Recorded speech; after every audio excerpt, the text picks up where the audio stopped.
Do you feel like it buys happiness? Like when you have money on you? Yeah.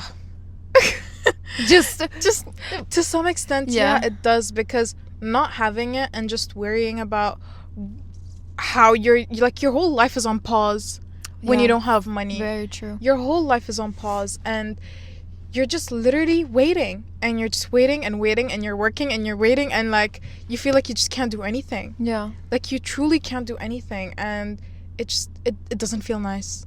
It really doesn't feel nice. You know, I agree with you to an extent, because I do think I don't think money buys happiness. I think it buys comfort. Mm-hmm. You know? Yeah. You know? I see you. Oh, mic drop.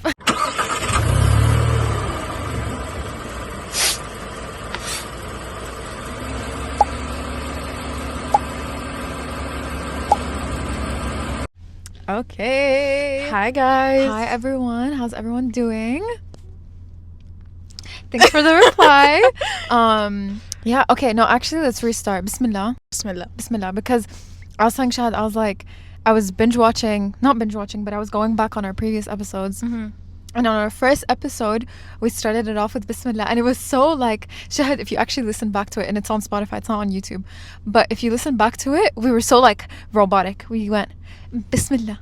And then we went immediately, hi guys, welcome to the Minds and Neutral podcast. No, I think because we retried to do that clip that many first times. episode, I think it was a month in the making, I swear. And until like even when we posted it, I wasn't fully satisfied. Yeah, I was like, "Khalas, we just need to post something. We just need to start, because if we kept like pushing it, we were never gonna like get to this position. And alhamdulillah, we've hit a year. Alhamdulillah.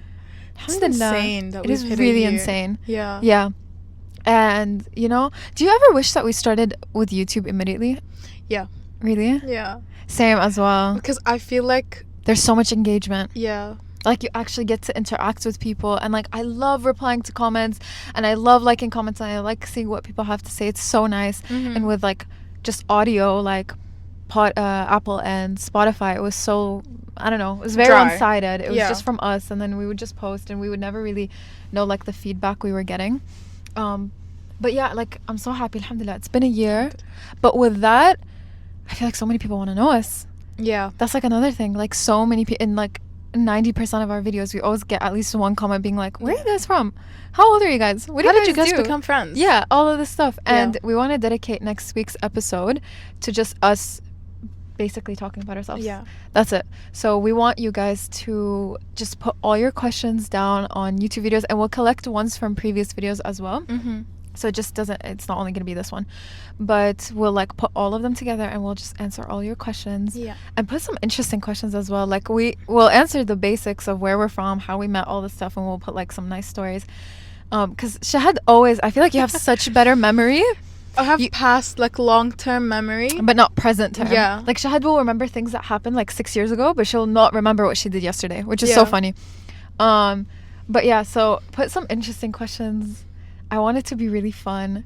So put them on our YouTube comments, and also where else are we gonna? We're gonna be posting a poll story on our Instagram at Minds in Neutral. Yeah. So you can also check us out there and put your questions there too. Yeah. So just like put as many as you want, and we'll answer as much as possible. And you know, because I feel like a lot of people don't even know who we are. Yeah. Or what Minds in Neutral is, or why we even started the podcast. Yeah. And like the whole concept of the name. Yeah, exactly. Yeah. Like we explained that in our first episode, but realistically not everyone's going to go back to that. So it would be so nice to just have something on YouTube where it's like pinned, and like once a new listener comes in, they can give it a listen. Yeah, they'll give it a listen. They'll be like, oh, these girls are actually so cool. And we're so interesting. And they'll be like, yay, follow, subscribe, whatever. But yeah, anyway, Khalas, we got that out of the way. How are you? I'm good. How are you? I'm good. Alhamdulillah. Week's been good. Very busy week. I had such a busy week last week. Mm-hmm. Just so many things to do, and done with that. So alhamdulillah, I feel very peaceful. I start uni, so it's great. I'm really happy. Why are you kind of whispering? I don't know why I'm whispering. It's very great. Sorry. Very nice. It's very I'm not trying to do ASMR. But like, it's been really good. Alhamdulillah. Thank God always for everything. But yeah, how are you? Tell me about yourself, girl. It was a very interesting week. Very interesting. Was it busy? I don't remember your week. It wasn't busy, but like I had work. I had work, and I'm waiting for my salary.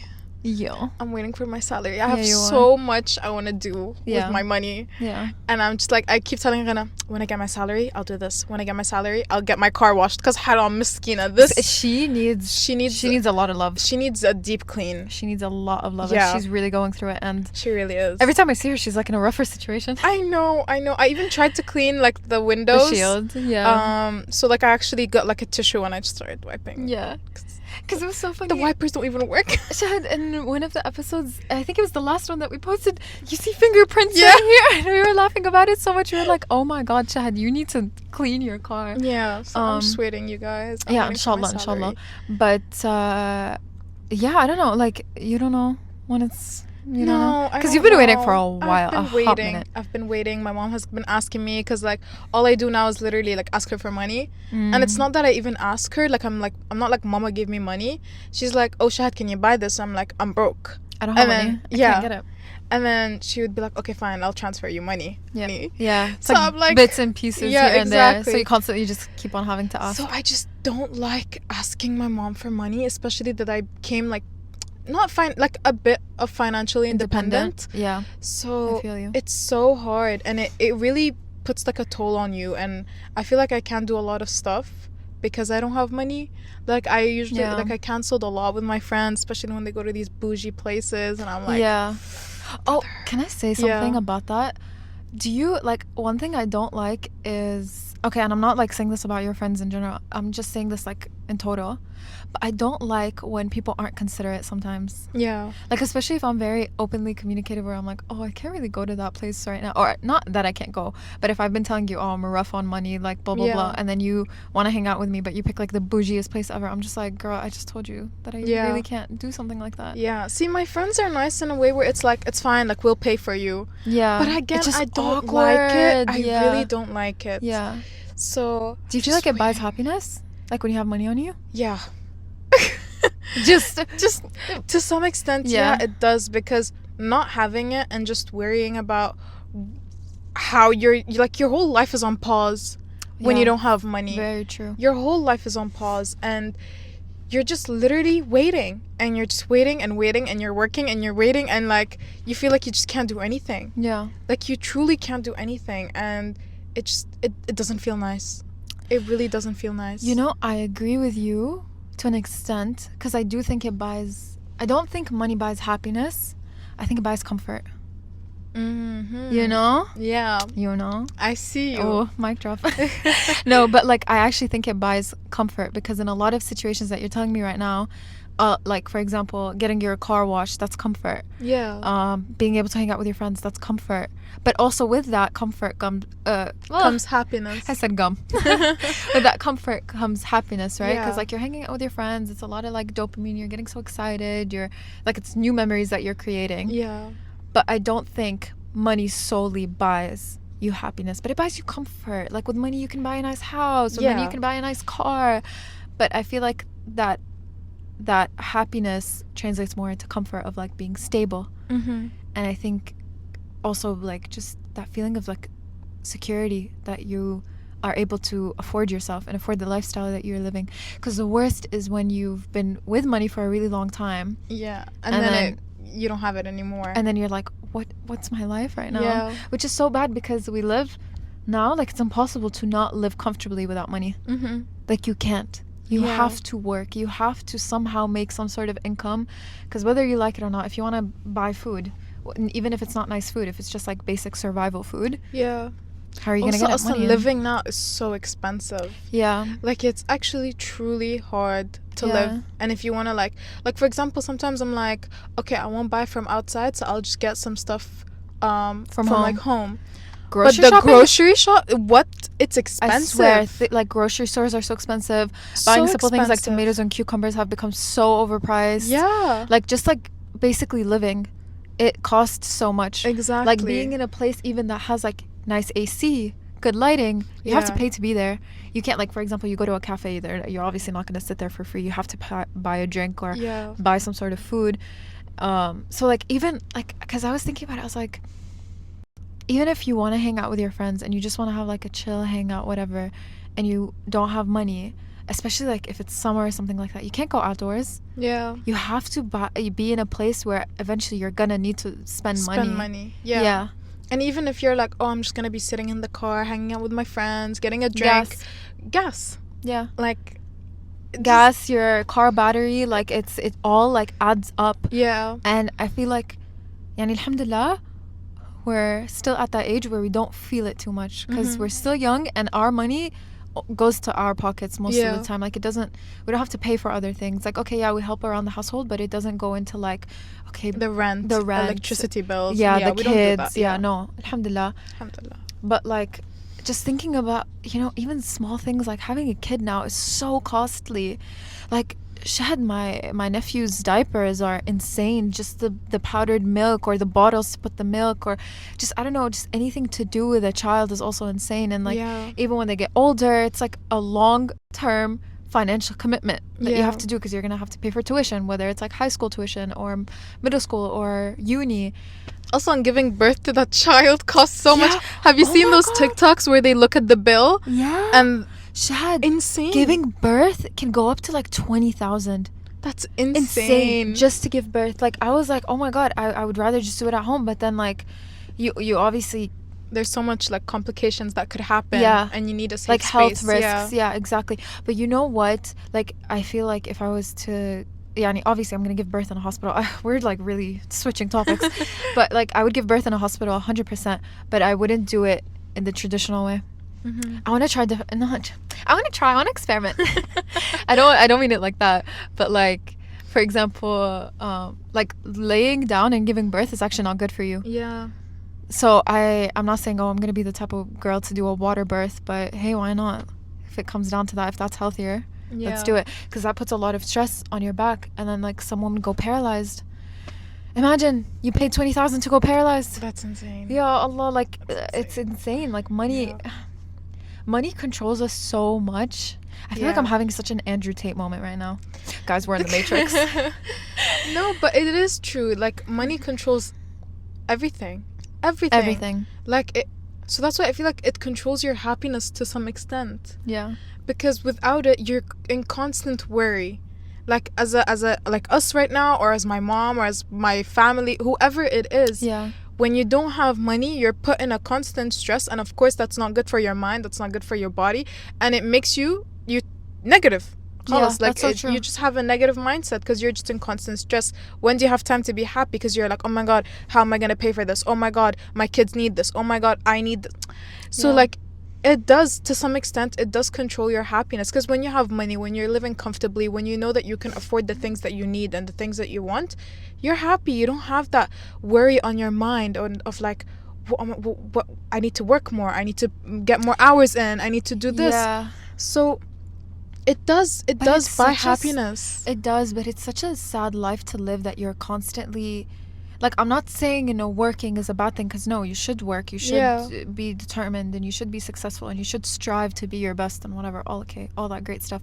But it's such a sad life to live that you're constantly like on grind all the time, just to get some cash in your pocket, just to be at a like serenity, just to be like stable, like mentally, emotionally, physically, all of that stuff. Because like money can also buy health to an extent. Like obviously, like for example, if you go through a sickness and things like that, like people in the West, right? Okay, like Canada, you have free health insurance, but you have to wait. Like by the time you book for an appointment, you have to wait months until you can actually go into the doctor's office and all of this stuff. And like, then your condition might get worse. Exactly. And then to actually afford the medicine, it's a whole other thing. And if you have to do a procedure, it's a whole other bill. And it's just like, okay. That's why I think, I don't know, I wouldn't necessarily say money buys happiness. Again, I just believe it buys comfort. Buys comfort, because happiness could come from literally the most simplest things, and it's not always associated with money. Like sitting down on your prayer mat, having a beautiful prayer is happiness. You know what I mean? Doing a dua that feels so full, and you feel so good afterwards, that's happiness. And that didn't cost you anything. That's just you and your Lord, just having a conversation, for example. And that doesn't cost anything. Or just simply having the company of people around you, not necessarily like going to a fancy place or whatever, that also can buy happiness. But then at the same time, sometimes money is involved with that. I'm not gonna like include prayers and stuff, but like, for example, we live in a situation where our family doesn't live where we are. Like, your family lives in Egypt, my family lives in Jordan. So that surrounding of like being around family, being around your people, blah blah blah, you might not even feel that, because to get to that point you have to pay for a ticket, you have to go and like cross borders and be with them. So that's part of money. Like, you're gonna need to afford to see them. I don't know, I feel like I'm twisting my words, but it's such a weird concept to think that we live just for monetary value a lot of the time. I just don't know. Like, I just truly believe, like, for example, when I went to Egypt, I've seen a lot of people who are not like as financially stable. Like, alhamdulillah, we are financially stable, but not as financially stable as us.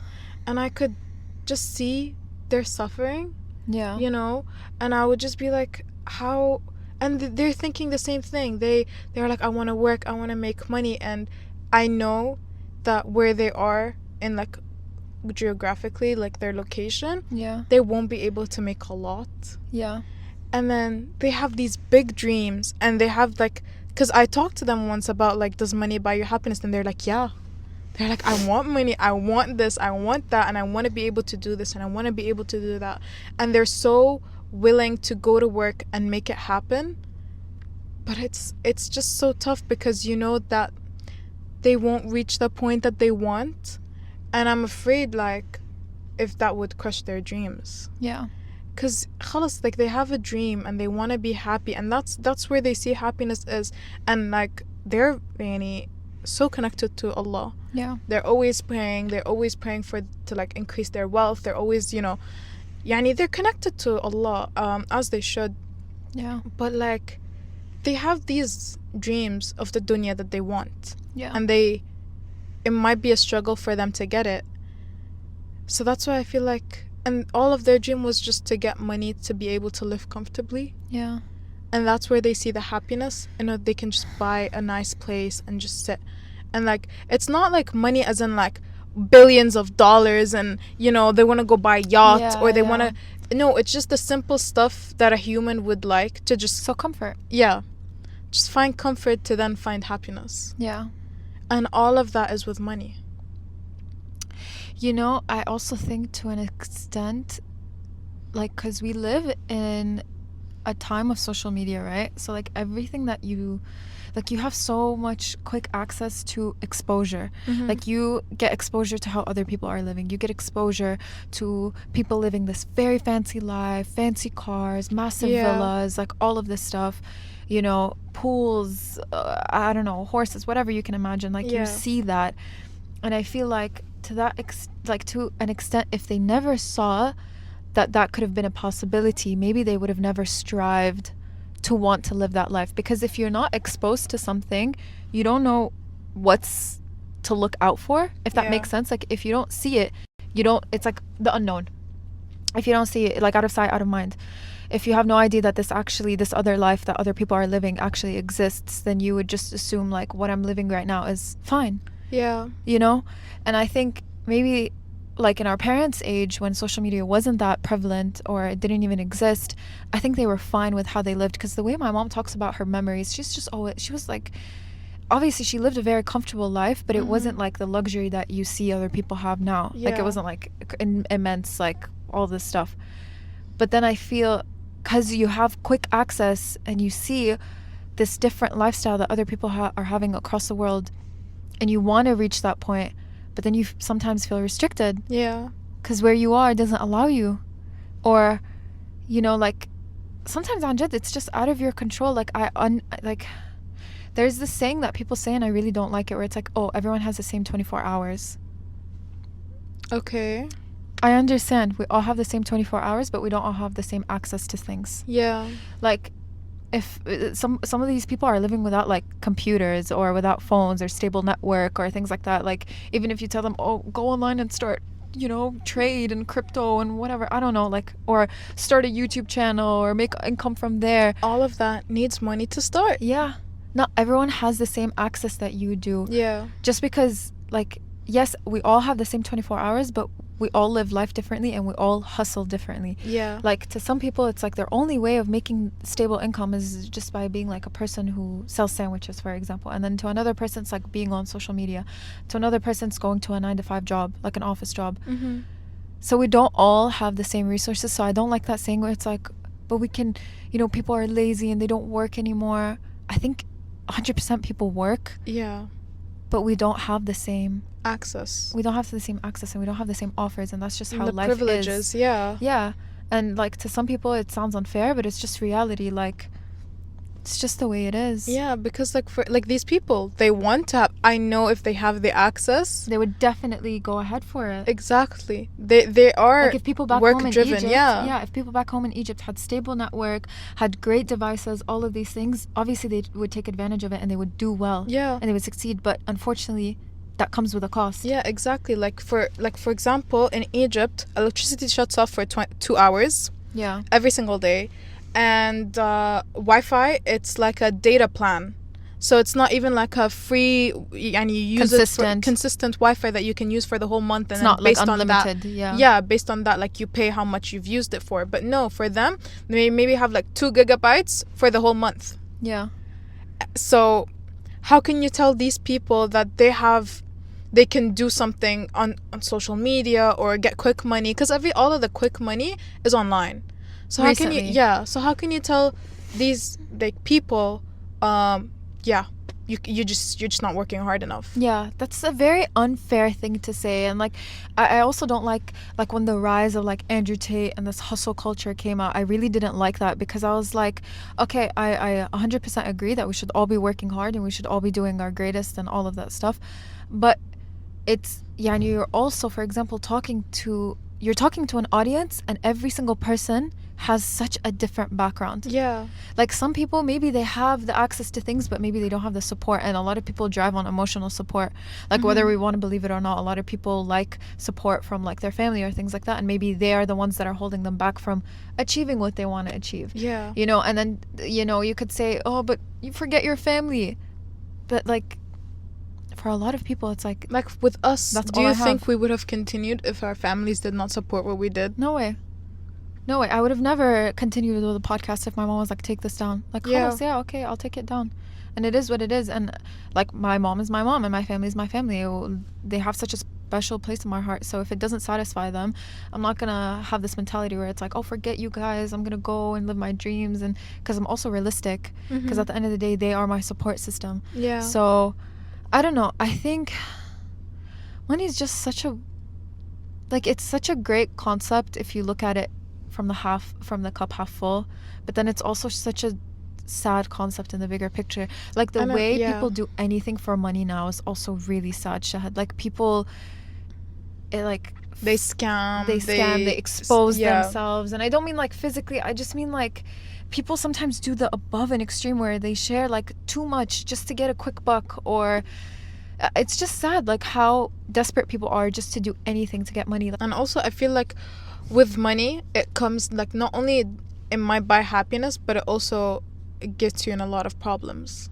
Yeah, more money, more problems. Yeah. I truly believe that, because once you become a person that makes a lot of money, you start getting a lot of problems, because you start clinging onto the world. Yeah. You start clinging on that money. You're afraid that it might all go away, because people that make a lot of money might also lose it so quickly. Because nothing is guaranteed. Yeah. So quickly, everything is gone. So you see them clinging on it, and that even gets more stress. Yeah. Like puts more stress on them. Yeah. And then you find that they're not happy. Yeah. And my mom would always tell me, because I even asked her that, she's like, Shahad, money does not buy happiness. Like, in fact, it's like your family, your support system, like all of the experiences you've had in the world and all of that stuff, that's what buys you happiness. Because look at all of these rich people going to therapy. That's so true. But then I would be like, yeah, but maybe because they can afford therapy. But then why did they need therapy in the first place? Yeah.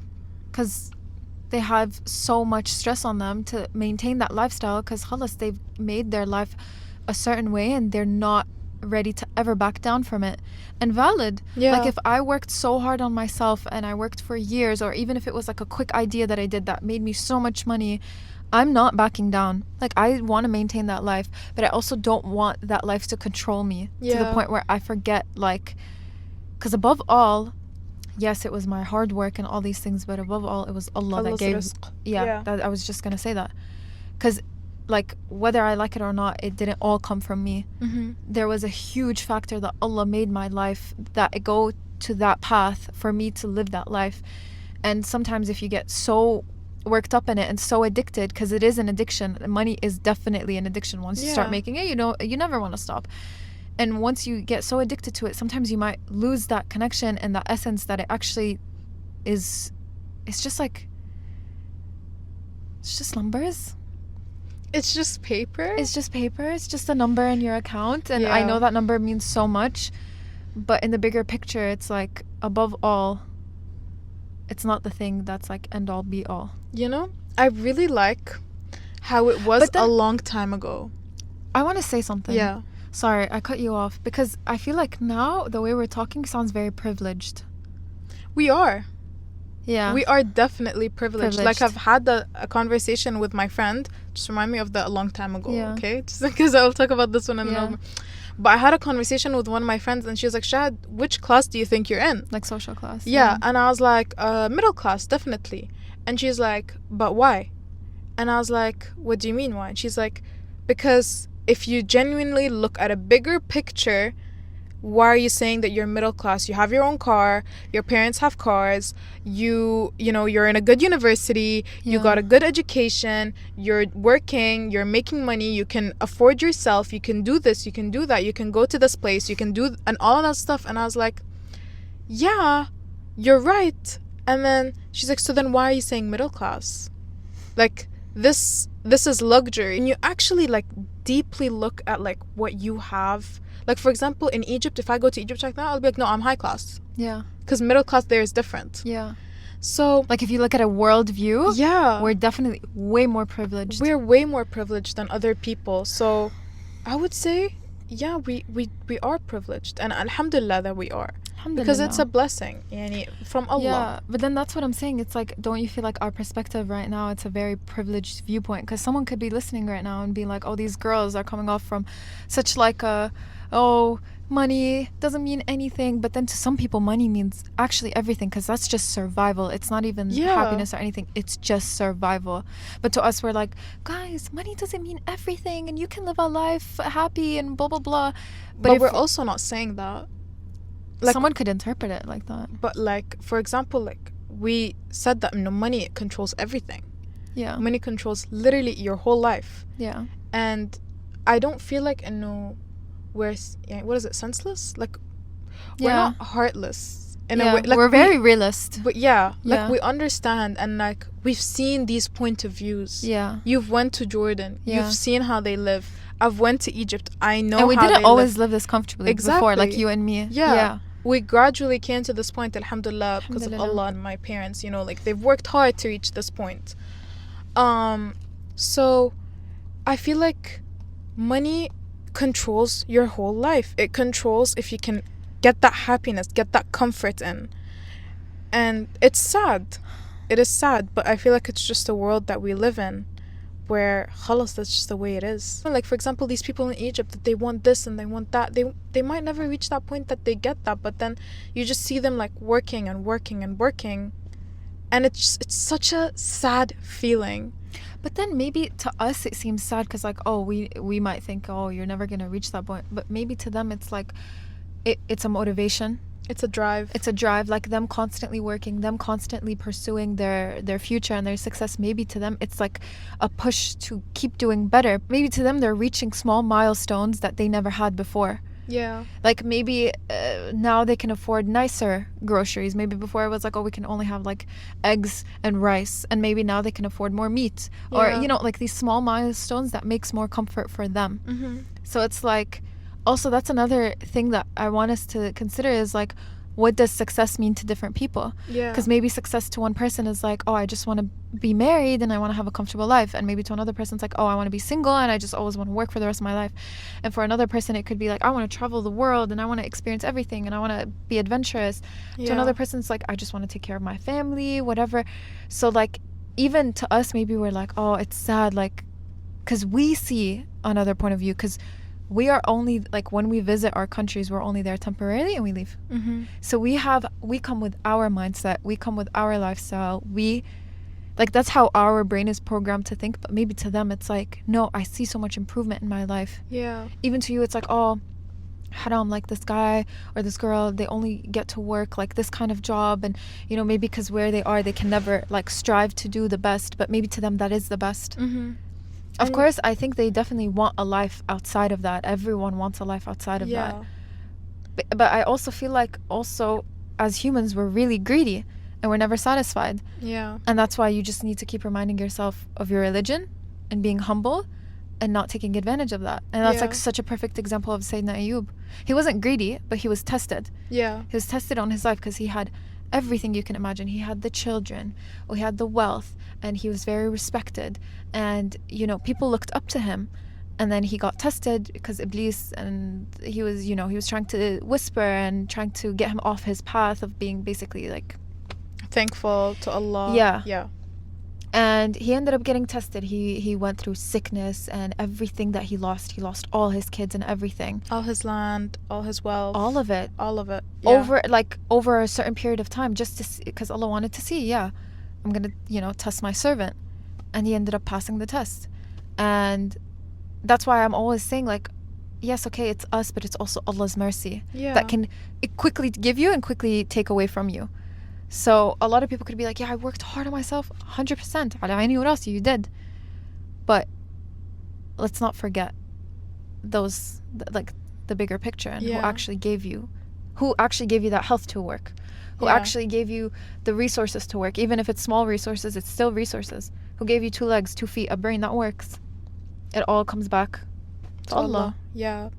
And also, when I went to Egypt, like, even though, like, they were still happy. They were still happy. Like, it's not like they were depressed. They were not upset. Most of them, like, they were not upset. They had that, like, goal of, like, oh my God, I want to do this, I want to do that. But they were never sad and low. And no, they would have fun. They would go out. They would do stuff. And, like, they'd be like, no, it's fine. Like, let's still go out. Or they would still, they were just happy. And I feel like maybe, like, no, not maybe, but I feel like it's because they never lost their connection with Allah. Yeah, there you go. And I just feel like, wow. Because, like, I would be there and I'd be like, yeah, but, like I would be like, oh my God, I want to go back. Why am I here? You know, the electricity is shutting off every 2 hours. Exactly. The AC, where's the AC? It's too hot. Yeah, I know, but بالآخر to them, it's نعمة. It's a blessing. And they're happy. And they're living satisfied. comfortably. Like, they always, like, I'll tell my mom, like, oh, you know, what about these people? And they're like, they're really happy with their lives. They're living comfortably. So there you go. It goes back to, does money buy happiness? Because these people are happy, but they don't live the life that we presume is the happiest life. But then what if we, like, Shahad, what if we actually get to that point where we live this extremely luxurious life? Like, what if we actually never reach that peak of ultimate happiness? Because I think, so it just shows you, like, I think we'll just keep on looking at, like, oh, but I could be happier if I get more money and if I do this. Or, oh my God, like, you know, the more money you have, the more you would want of the world. Because you start getting greedy. Because you're like, oh, now I do this, now I get money from this, so let me do it more, let me push more, let me, you know. And, like, I this was a TikTok, but it was like of this really old lady when she was like 80 or something, and she was just kind of saying, she was like, I hated the way that I lived for the longest time because I kept telling myself, I'll be happy when. And then it's like, oh, I'll be happy when I get married. I'll be happy when I have my first kid. I'll be happy when my kid finishes high school. I'll be happy when my kid finishes uni. I'll be happy when my kid gets married. I'll be happy when my kid gets kids, or whatever it may be. Or it could be like to a different, you know, idea. But it's just like, that's why I feel like more than anything, you should just look at what you have now. Because Anjad, like, Shahad, if you look at the state we're living in, it's such such a blessing. We have a roof over our head. We can guarantee a meal every single night. We have working AC. We have Wi-Fi that works all the time. If I want to call you, I can call you. If I want to cry to you, I can cry to you. Yeah. We have the ability to buy better microphones and like improve our quality for the podcast. Like even small things like that before we couldn't do. And we kept on telling ourselves, oh, you know, when we have better microphones, it's going to be a good day. Yeah. And now we do. And I literally setting us up now. I was so happy. I was like, Shahad, we're finally at this stage. Like, alhamdulillah. So like, I feel like even in these small milestones that mean so much to you, just be thankful to them. Mm-hmm. And as difficult as it sounds, because again, you don't know the life that a person, like I'm thinking really like wide, because we don't know who's watching. We don't know which background they come from. We don't know how they're watching us on their phone. Movie? Cinema? Imagine this on a massive screen. Hey guys. But you don't know how they're watching us, and maybe to them, like, oh, I lost my point. Man, I lost my point. I fully lost my point. It was like a very inspirational thing. Damn. But yeah, I don't know. I just, alhamdulillah for everything. Yeah, alhamdulillah. And just another point. Yes, sorry. I really like how the old times used to do it, because it was all done with exchange. There wasn't money. Yeah. So it's like trading. Yeah, because I was like, I remember telling my friends, I was, you know what, I'm gonna start a new country where there is no money involved. But you know what? Trading kind of happens now. Like trading stock. You're trading something and you get something in return. And I just feel like, I don't know, I really like the concept. Then they'll be like, okay, but how would you get people to work? And I'll be like, well, every person will like do something in exchange for something. Yeah. And I don't know, I just like the concept of like doing something and getting something in return more than money transaction. Then, don't you feel like working is that exchange? You're exchanging your energy, your time, your health, your mind for money, right? Yeah, that's the same thing. No, I'm not trying to like ruin your parade, but I'm just like there is always some sort of like transaction. Yeah. And then like, because like it used to be before, like, okay, I want this gold, so I'm gonna exchange with like a cow or something, like a camel. Yeah. So that type of exchange. But then of course I feel like it gives you the same stress, because like you need like 20 camels then, or you need to figure out how you're gonna get the camels, or how you're gonna get like the gold or whatever it is. How are we gonna get the camels, guys? Guys, let's figure that out. New plan 2025 Shahad's Island. Yeah, let's go. Get your camels. Get your camels and let's go. Let's start trading. Yeah. But yeah, alhamdulillah ala kulli hal. Alhamdulillah. And again, I like this topic is a bit heavy, and what we're saying is, once again, really from our viewpoint, and we like to bring our perspective on it. We're not like professionals. We haven't discovered the whole entire world.